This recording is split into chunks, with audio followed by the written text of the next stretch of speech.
not a game, it's a rich thing. Hai halo guys, jumpa lagi nih dengan saya Baba di Sakadaik Movie. Di film kali ini Sakadaik Movie akan merangkum sebuah film yang berjudul Demon Baby. Diceritakan dua pasangan salaki dan pamajikan yang bernama Rose dan Theo yang sedang on the way untuk berlibur menuju puncak pegunungan. Mereka ingin menghabiskan waktu untuk berdua-duaan dan menjelajah pegunungan, sekaligus merayakan kehamilan Rose. Ketika mereka sedang menikmati perjalanannya dengan romantis-romantisan, tiba-tiba Rose melihat sesosok bayangan yang lagi ngejentul di tengah jalan. Sontak saja Rose kaget sekaligus mengagetkan Theo yang membuat mobil yang dikendarainya ngerem mendadak. Theo bukan karena kaget melihat sosok bayangan itu, namun tetapi dikagetkan karena istrinya yang tiba-tiba ngagebeg ketakutan. Theo menanyakan kepada istrinya, kenapa tiba-tiba Rose mendadak kaget dan seperti terlihat ketakutan. Rose menjawab, sepertinya aku melihat sesuatu. Namun Theo tidak mempercayainya, karena Theo tidak melihat bayangan itu. Setelah 15 menit kemudian, mereka melanjutkan on the way-nya.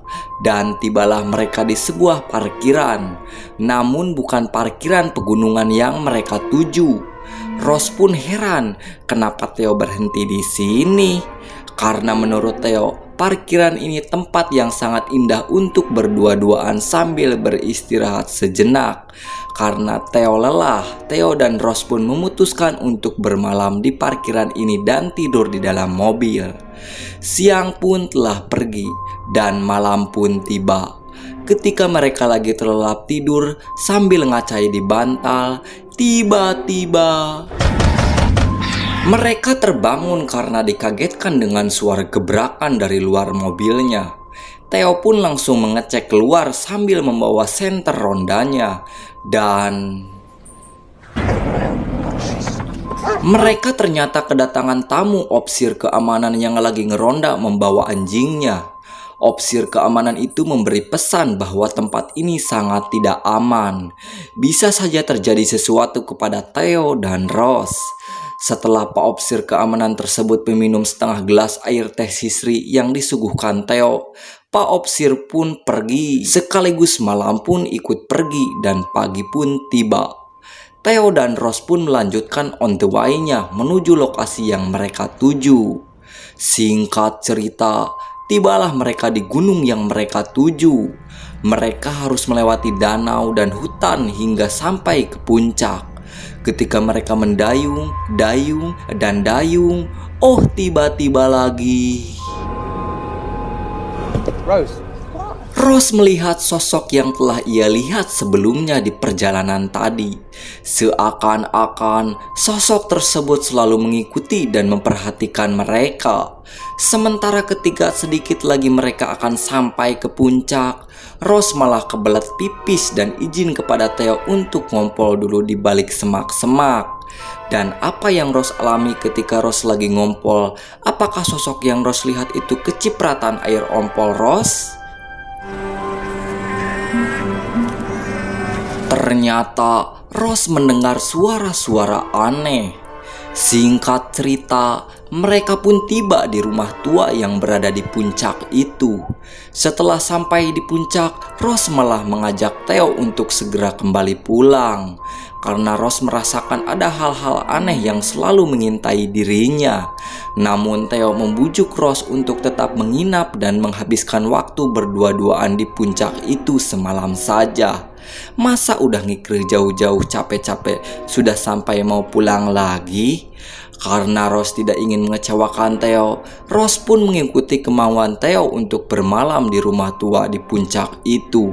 Ketika malam sudah kembali tiba, tiba-tiba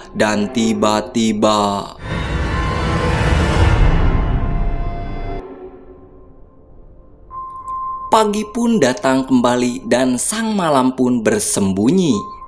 Theo yang merasa kini sikap Rose telah bersikap aneh. Theo mengira bahwa kepanikan dan kejanggalan yang dialami Rose mungkin hanya bawaan bayinya saja. mereka pun kembali turun dari puncak dan melanjutkan perjalanannya. Di tengah perjalanan, mereka berhenti sejenak di tempat peristirahatan karena Rose ingin ikut mandi. Sudah beberapa hari tidak mandi-mandi, mungkin badannya bau cubluk sepiteng. Suatu ketika Rose lagi mandi di sebuah kamar mandi umum.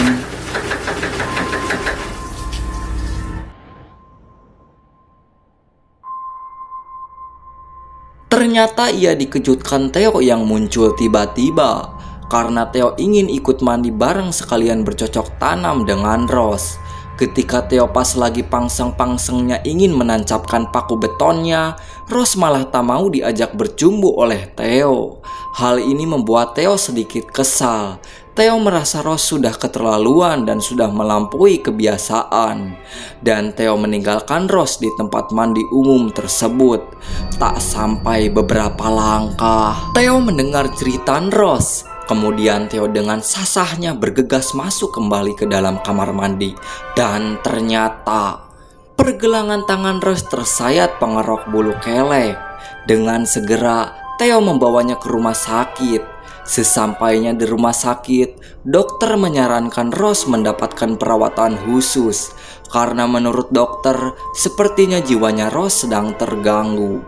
Dengan sabar, Theo memberikan pengertian bahwa Rose harus dirawat secara khusus dan ia takkan meninggalkannya.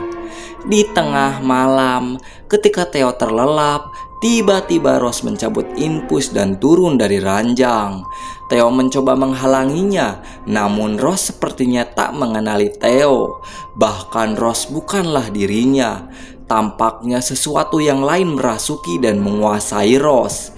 Dengan segenap kekuatan, Theo mencoba menghalangi Rose untuk menghalangi pergi keluar. Namun tiba-tiba naasnya Theo justru dibunuh oleh Rose. Setelah dengan tak sadarnya Rose membunuh Theo, Rose keluar dari ruangan. Namun ketika Rose berjalan keluar, Rose tertangkap oleh opsir keamanan yang pernah datang sewaktu Rose dan Theo sedang bermalam di parkiran waktu itu. Dan kemudian Rose diinterogasi atas kematian suaminya. Ketika Pak Opsir sedang menginterogasi Rose, lampu mendadak saja padam. Mungkin Pak Opsir lupa untuk membayar listrik, entahlah. Dan tiba-tiba Rose menikam mencekik Pak Opsir dari belakang dengan borgol yang terikat di tangannya.